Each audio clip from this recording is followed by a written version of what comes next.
Welcome to Power Play India. Don't forget to like, share and subscribe for more content. नमस्कार दोस्तों, power play India पे आपका स्वागत है। आज हम एक ऐसी कहानी की बात कर रहे हैं जो 150 साल पुरानी है, लेकिन आज भी उतनी ही एक्सप्लोसिव है। यह सिर्फ एक गाना नहीं है, यह हमारे देश की पहचान, सेक्युलरिज्म और पेट्रियोटिज्म की एक कसौटी है, जिसे हाल ही में सिविलाइजेशनल बैरोमीटर कहा गया है। आज की कहानी क्यों जरूरी है? दिसंबर 2025 में इसकी 150वीं वर्षगांठ में इसे भारतीय संसद के केंद्र में ला दिया। प्रधानमंत्री श्री नरेंद्र मोदी जी ने एक शार्प स्टेटमेंट दिया कि इस गीत के फ्रैगमेंटेशन यानी टुकड़े ने ही देश के पार्टीशन के बीज बो दिए थे। आइए इस गीत की यात्रा को समझते हैं। हुगली नदी के किनारे एक शांत व्हाइट हाउस से लेकर कॉन्स्टिट्यूशनल क्राइसिस तक। तो कहानी शुरू होती है लगभग 1875 में। हमारे कहानी के मेन पात्र हैं श्री बंकिम चंद्र चट्टोपाध्याय जी, जो उस समय ब्रिटिश कॉलोनियल एडमिनिस्ट्रेशन में एक डिप्टी मजिस्ट्रेट थे। यह गीत किसी ऑफिशियल ऑर्डर से नहीं लिखा गया था। इसे श्री बंकिम जी ने हुगली नदी के किनारे चिंसुरा के पास एक व्हाइट हाउस में स्पॉन्टेनियस इंस्पिरेशन के पल में लिखा था। उनके दिमाग में 1857 का रिवोल्ट और सन्यासी विद्रोह की यादें थीं। बंकिम जी ने एक खास संस्कृताइज्ड बंगाली का इस्तेमाल किया, जो उस समय के लिए बहुत ही रेवोल्यूशनरी थी। गीत के शुरुआती बोल कुछ ऐसे हैं। पहले दो छंद प्योर पोएट्री हैं। वे भारत माता को एक पोषण करने वाली कृपालु इकाई यानी नर्चरिंग बाउंटीफुल एंटिटी के रूप में दर्शाते हैं। सुजलम यानी पानी से भरी, सुफलम यानी फलों से भरी, सस्यासमलम यानी फसलों से हरी भरी। अगर गीत यहीं तक रुक जाता तो ये एक यूनिवर्सल गीत होता, लेकिन बंकिम जी ने इसे बड़ा थियोलॉजिकल यानी धार्मिक रूप दिया। बंकिम जी ने इस कविता को 1882 में अपने उपन्यास आनंद मठ में शामिल किया। उपन्यास का कॉन्टेक्स्ट क्या था? यह कहानी 1770 के भयंकर बंगाल अकाल यानी द ग्रेट बंगाल फेमिन और सन्यासी विद्रोह की पृष्ठभूमि पर है। कहानी उन योद्धा सन्यासियों की है जिन्हें सनातन कहा जाता है, जिन्होंने अपनी मातृभूमि को मुक्त करने के लिए अपना सब कुछ छोड़ दिया। यह विद्रोह केवल ब्रिटिश ईस्ट इंडिया कंपनी के खिलाफ नहीं था, बल्कि बंगाल के पतनशील मुस्लिम नवाबों के खिलाफ भी था। इतिहास के इस ट्रायंगुलर कॉन्फ्लिक्ट ने ही गीत को एक कम्युनल एंगल, सांप्रदायिक कोण दिया, जिस पर सदियों तक बहस चली है। दोस्तों, यहाँ आता है वह विचार जिसने सब कुछ बदल दिया।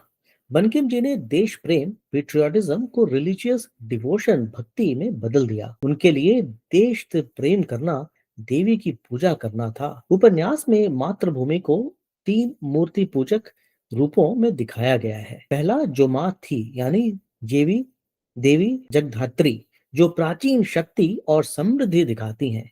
दूसरा जो माँ है देवी काली, जो गुलामी, अकाल और बर्बादी दिखाती हैं। और तीसरा जो माँ होगी देवी दुर्गा, 10 शस्त्रों से लैस मुक्त और विजयी राष्ट्र का प्रतीक। गीत के बाद के छंद इस धार्मिक रूपांतरण को दिखाते हैं। मैं इसको सरल भाषा में समझाता हूँ आपके लिए। तुम ही दुर्गा हो 10 हथियार धारण करने वाली। मातृभूमि को हिंदू देवी देवताओं से जोड़ने के उन समुदायों का एलिनेशन हुआ जिसके लिए आइडल वर्शिप सख्त मना है, यानी विशेषकर मुस्लिम समुदाय। यह एक्सक्लूजन का बीज था। अब 1905 में आते हैं। यह गीत अब तक साहित्य में था, लेकिन लॉर्ड कर्जन ने बंगाल का विभाजन करके इसे वॉर क्राई बना दिया। यह विभाजन डिवाइड और रूल की नीति माना गया। इसके विरोध में शुरू होता है स्वदेशी मूवमेंट, जो भारतीय राष्ट्रवाद का पहला मास स्ट्रगल बन गया। 7 अगस्त 1905 को कलकत्ता में हजारों लोग सहज रूप से वंदे मातरम का जय घोष करने लगे। यह एक पासवर्ड, एक ग्रीटिंग, एक डिफायंस का प्रतीक बन गया। ब्रिटिश प्रशासन ने इसे तुरंत ही बैन कर दिया।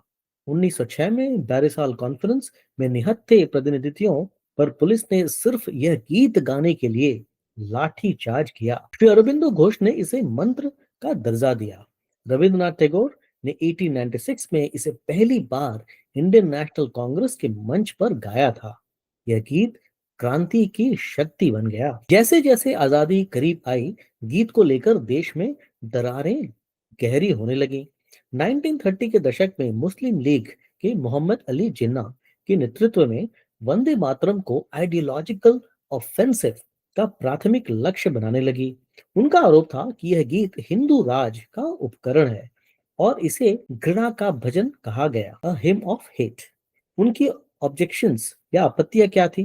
पहला, धार्मिक संघर्ष। इस्लाम कठोर रूप से मोनोथेइज्म में विश्वास रखता है। मातृभूमि को दुर्गा या लक्ष्मी के रूप में पूजना मूर्ति पूजा मानते हैं और ये केवल अल्लाह के सामने झुक सकते हैं। दूसरी बात है हिस्टोरिकल हॉस्टिलिटी। उन्हें लगा कि उपन्यास आनंद मठ में सनातन का मुस्लिम शासकों के खिलाफ संघर्ष दिखाता है, तो गीत में एंटी मुस्लिम बायस भी है। 1938 में जिन्ना ने घोषणा किया, जिन्ना ने यह कहा कि यह गीत न केवल मूर्ति पूजक है बल्कि इसका सार मुसलमानों के प्रति नफरत फैलाना है। कांग्रेस के लिए यह एक बहुत बड़ी डिलेमा बन गई। वो न गीत को छोड़ सकते थे और न ही देश में बढ़ रहे कम्युनल वायलेंस को नजरअंदाज कर सकते थे। तत्कालीन कांग्रेस अध्यक्ष श्री जवाहरलाल नेहरू जी ने रविंद्रनाथ टैगोर की सलाह ली। टैगोर जी ने कहा कि एक प्रैग्मेटिक सोल्यूशन दिया उन्होंने। उन्होंने कहा कि पहले दो छंद सेक्युलर हैं, लेकिन बाद के छंद जिसमें दुर्गा और लक्ष्मी का स्पष्ट उल्लेख है, उन्हें मल्टी रिलीजियस प्लेटफॉर्म के लिए हटा देना चाहिए। 1937 में कांग्रेस वर्किंग कमेटी ने पहले दो स्टैंजास को नेशनल सॉन्ग के रूप में अपनाया। कांग्रेस ने इसे इंक्लूसिविटी कहा, लेकिन हिंदू महासभा ने इसे एक पवित्र मंत्र का विकृत करना और अपीजमेंट करार दिया। आजादी के बाद नेशनल एंथम यानी राष्ट्रीय गान का चुनाव करना था। विकल्प में वंदे मातरम और जनगण मन थे। नेहरू जी ने जनगण मन को प्राथमिकता दी। इसका कारण यह था कि म्यूजिकली अडेप्टेबल था और ऑर्केस्ट्रल रेडिशन के लिए बेहतर था, जो अंतरराष्ट्रीय प्रोटोकॉलों के लिए बहुत जरूरी था। डॉक्टर राजेंद्र प्रसाद ने 24 जनवरी 1950 को घोषणा की, एक जनगण मन को राष्ट्रीय गान होगा, लेकिन वंदे मातरम, जिसने स्वतंत्रता संग्राम के ऐतिहासिक भूमिका निभाई, को जनगण मन के साथ ऑनर्ड इक्वली यानी समान रूप से सम्मानित किया जाएगा और इसे इक्वल स्टेटस का दर्जा प्राप्त होगा। यह मास्टर स्ट्रोक जो था, संविधान में राष्ट्रीय गान का उल्लेख है लेकिन राष्ट्रीय गीत का नहीं। इस कॉन्स्टिट्यूशनल साइलेंस के आगे के कानूनी विवादों के लिए दरवाजा खोल दिया। क्या देश में किसी को वंदे मातरम गाने के लिए मजबूर किया जा सकता है? यह सवाल कई दशकों से कोर्ट में है। राष्ट्रीय गान को prevention of insults to national honour act 1971 के तहत सुरक्षा प्राप्त है, लेकिन राष्ट्रीय गीत को ऐसी कोई स्टैट्यूटरी प्रोटेक्शन प्राप्त नहीं है। एक लैंडमार्क जजमेंट ने supreme court Bijoe Emmanuel versus state of Kerala 1986, supreme court ने स्पष्ट किया कि राष्ट्रीय गान गाने के लिए किसी को भी बाध्य नहीं किया जा सकता। यह फंडामेंटल राइट या सिद्धांत राष्ट्रीय गीत पर और भी दृढ़ता से लागू होता है। हालांकि 2017 में मद्रास हाईकोर्ट ने इसे स्कूलों में सप्ताह में एक बार गाना मैंडेटरी करने का निर्देश दिया, लेकिन उन्होंने यह भी जोड़ा कि वैलिड रीजंस के लिए किसी को भी बाध्य नहीं किया जाना चाहिए। कोर्ट्स का कंसेंसस है कि सम्मान डायरेक्टिव, लेकिन गाना कंपल्शन नहीं है, जबरदस्ती नहीं है। अब हम आते हैं कहानी के सबसे ड्रामेटिक मोड़ पर। दिसंबर 2025 यानी अभी का विंटर सेशन पार्लियामेंट में प्रधानमंत्री श्री नरेंद्र मोदी जी ने गीत को 150वीं वर्षगांठ पर बहस के दौरान कांग्रेस के 1937 के फैसले को ओरिजिनल सिन यानी मूल पाप और एक विश्वासघात बताया है। उनका कहना है कि वंदे मातरम के टुकड़े कर दिए, वंदे मातरम के विभाजन ने ही देश के विभाजन के बीज बोए हैं। अब प्रियंका गांधी जी क्या कहती हैं? इसे सिलेक्टिव हिस्ट्री मानती हैं वो। उन्होंने याद दिलाया कि 1937 का कॉम्प्रोमाइज टैगोर के सुझाव पर किया गया था, जो गीत के आर्किटेक्ट थे। उन्होंने चुनौती दी कि क्या टैगोर भी अपीजर थे, क्या टैगोर भी तुष्टिकरण करने लगे थे। गौरव गोगोई ने इस बहस को आगामी चुनावों के ध्यान भटकाने की रणनीति बताया। असदुद्दीन ओवैसी ने दोहराया कि जबरदस्ती थोपना ठीक बात नहीं है। उन्होंने चेतावनी दी कि अगर देश के बगीचे में केवल एक ही तरह का फूल उगाया गया तो माली एक जल्लाद बन सकता है। संसद में इस तीखी बहस के तुरंत बाद बीजेपी रूल स्टेट्स ने मैंडेटरी एनफोर्समेंट की और तेजी से कदम बढ़ाया। उत्तर प्रदेश ने नवंबर 2025 में सीएम योगी आदित्यनाथ जी ने राज्य के सभी स्कूलों और कॉलेजों में वंदे मातरम का गायन कंपलसरी कर दिया। उन्होंने इसे नेशनल कैरेक्टर का नॉन नेगोशिएबल हिस्सा बताया। महाराष्ट्र सरकार ने एक सर्कुलर जारी किया, इसमें वंदे मातरम वीक के दौरान गीत का पूरा वर्जन, जो फुल वर्जन है, वो गाना मैंडेटरी कर दिया। फुल वर्जन में वो सारी कंट्रोवर्शियल स्टैंजाज हैं शामिल हैं जिसमें दुर्गा और लक्ष्मी की स्तुति की गई है। यह 1937 की सेक्युलर कॉम्प्रोमाइज को सीधी चुनौती देती है। यही नहीं, सरकारी अधिकारियों को फोन पर हेलो की जगह से वंदे मातरम कहने की सलाह दी गई है। इसे कलोनियल हैंगओवर को त्यागने का तरीका बताया गया है। तो दोस्तों, 150th वर्ष में प्रवेश करते हुए वंदे मातरम भारत का एक वॉलेटाइल, सुंदर और विवादित दर्पण बना हुआ है। यह गीत नेशनलिज्म का अंतिम मंत्र है जो 2025 के मैंडेट्स के लिए हिस्टोरिकल रॉन्ग्स को सुधार रहा है। जो आलोचक हैं, जो क्रिटिक्स हैं, उनका मानना है कि मैंडेटरी इम्पोजिशन भारत को एक सेक्युलर रिपब्लिक से मेजॉरिटेरियन स्टेट में बदलने का प्रयास है। 1915 में डॉक्टर राजेंद्र प्रसाद द्वारा दिया गया इक्वल स्टेटस का युग अब समाप्त हो गया है।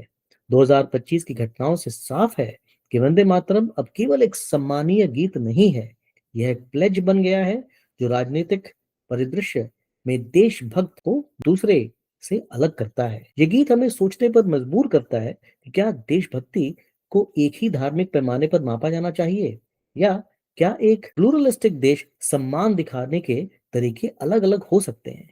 आप क्या सोचते हैं इस बात पर? अपनी राय कमेंट्स में जरूर डालें। इसके साथ ही पावर प्ले इंडिया देखने के लिए बहुत बहुत धन्यवाद। प्लीज इस चैनल को लाइक, शेयर और सब्सक्राइब करें और अपने कमेंट्स में जरूर बताएं कि आपके उपाय क्या है। Thank you. Welcome to Power Play India. Don't forget to like, share, and subscribe for more content.